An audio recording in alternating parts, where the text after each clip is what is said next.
One Young World Summit is the largest global gathering of youth leaders. Now in its third year, the summit brings together 1,500 young leaders from over 180 countries. At the summit, sessions will focus on education, global business, human rights, leadership, government and sustainable development and youth unemployment. Joining us in studio are two delegates attending the summit, Raylene Rourke, co-founder of Spring Age and a Brand South Africa ambassador, and also David Dindi, a Stanford University student. Thank you so much for joining me in studio.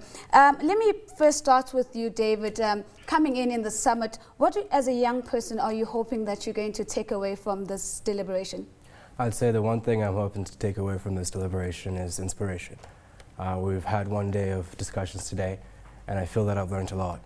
There's some great speakers there who've done some amazing things, and it's a very humbling experience, which I believe will actually incite me to do more with the opportunities that I'm given.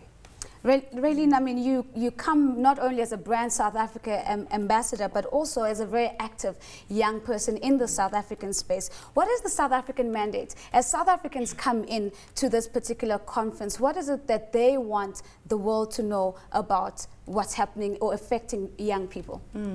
I think the first thing is that we are hosting, which is quite an important thing for South Africa, because it feels like we're not just out there to say what can the world do for us, but we are putting ourselves on a platform where we're inviting the world to participate and young South Africans to be part of creating the global agenda. So I think for young South Africans, our mandate is, one, to represent South Africa really well and represent the continent.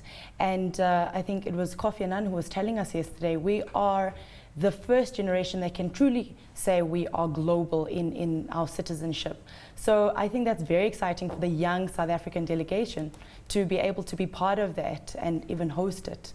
David, if I may, I mean, we have the South African perspective, but we know we've got about 180 countries represented at this particular summit. Has anything stood out for you from the deliberations and some of the conversations that have come through, perhaps from some of the other African delegates? Yeah, I've spoken to some Kenyan delegates as well, since I'm a Kenyan, and also from other countries as well.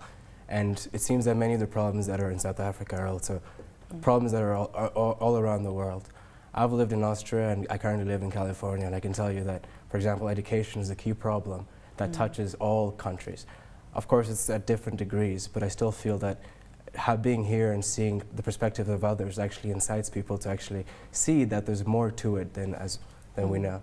Of course, I understand that the young people that are, this 1,500 young people that are at the conference are literally change agents and people that are expected to make some sort of positive change from this particular deliberation. So from a South African perspective, since we're here now, we want to know, when you come back from that conference, what we should be expecting from Raylene. Well, I think one of the things that the conference allows us to do is meet like-minded young people. It's like meeting all the change agents around the world doing pretty much what we're doing. So from Spring Age and from a Raylene point of view, it's about using those networks meaningfully. So using those connections to enhance the work that each of us are doing so it can scale up, so it can be meaningful in our countries and of course in the world. So that's what we're doing. As well, David, you guys are interacting with some of the most prolific leaders across the globe, and some of the names are quite big names, but outside of the podium talk, are there any practical exercises that are happening behind those closed doors? Yes, I'd say behind those closed doors is a lot of networking. You have the opportunity to meet very many people who are young professionals early in their career. And as much as it's great that we have all these keynote speakers, I think one of the most important things we have to realize as well is the people around us. Because I'm sure that some of the people who I've met today and yesterday are going to be the future leaders of tomorrow. You're a global citizen, from living in California and obviously looking African. Give us a little bit about what your mandate is. My mandate is we should never confine ourselves to one corner of the world, and I believe that if we were to grow in this world and if we're to develop, we have to look for inspiration in other places as well. And we have to realize that, for example, I've lived in Kenya and Austria, right. And I think that allows me to kind of put myself and detach myself from each community and see the best in one and the worst in the other, and try to combine the two in a way that optimizes how well we can proceed. I want to drill down into some of the topics or the key thematic areas that the conference is pinned around. And maybe let's look at leadership and governance first, Raylene. From where you're sitting, what are the key issues that young people are identifying in the leadership and governance place? And have you heard some suggestions about how do we circumvent and come out of this situation? Yeah, I think one of the things that the narrative at the moment that is coming from young leaders is saying we want to collaborate with government. We want to be part of creating some of those governance structures. We want to input, and we've got a very meaningful way to input. So I think it's coming from across the globe. I think there's definitely a need for a very meaningful collaboration. So we're actually building this new world order that we find ourselves in. Do you share those sentiments, David, that young people are active players in building a new world order? Yes, I certainly do. There's a lot of social networking going around where young people are trying to take the stage on current world issues.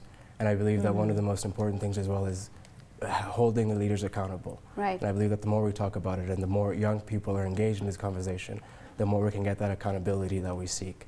I want to drill down to as well youth unemployment. I mean, not a South African problem, not a continental problem, but obviously something which is very big on the global stage. And really, let's come back in South Africa, where we have youth unemployment sitting at almost 25%, if the statistics are still correct that I have. And most of these unemployed people being young people under the age of 35. Now, from those statistics, as you go in, how do you find that this particular platform is going to create the space to engage meaningfully around the youth unemployment issue? I think an angle that it takes is the conference is about young people who are creating new entities. So we often speak about unemployment coupled with entrepreneurship. And we need to be creating new businesses that employ people and giving ourselves a job as opposed to getting and asking for a job. So the One Young World platform is really about that. It's a concentrated space of people who are saying, we are creating a new business. We can link with you so we can create it bigger and we can scale it in different places. And this is when you can think about impacting unemployment.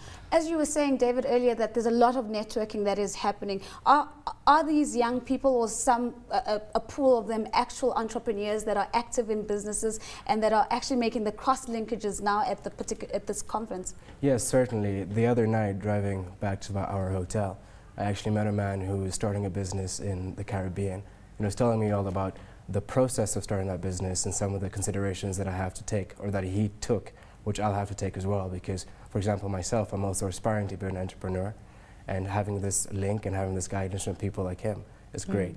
And I believe that's something which we're gaining out of this networking experience. Before I let you go, maybe Raylene, just to give us some insight, if you've seen at this conference a consolidation of an African perspective, have African delegates formed a position representing the continent, or is it very separately based on the representation by individual countries?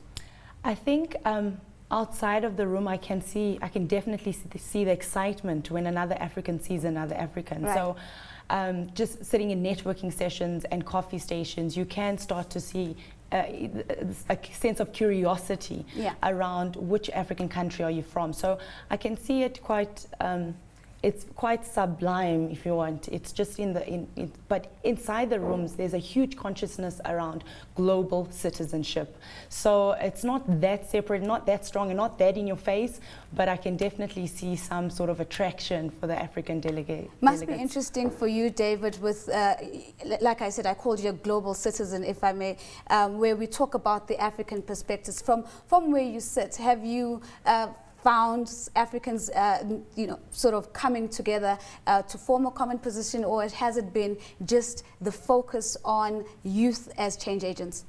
I've seen a bit of both, I'll say that. Africans have come together, and they've also actually dispersed as well to interact with other people as well, to understand the problem from different perspectives. And I think it's great to see this. It's great to see something that's not just one-sided, but actually multifaceted, because that shows that if we are going to tackle this problem, then we have to learn from other people as well. I think that's critical as well.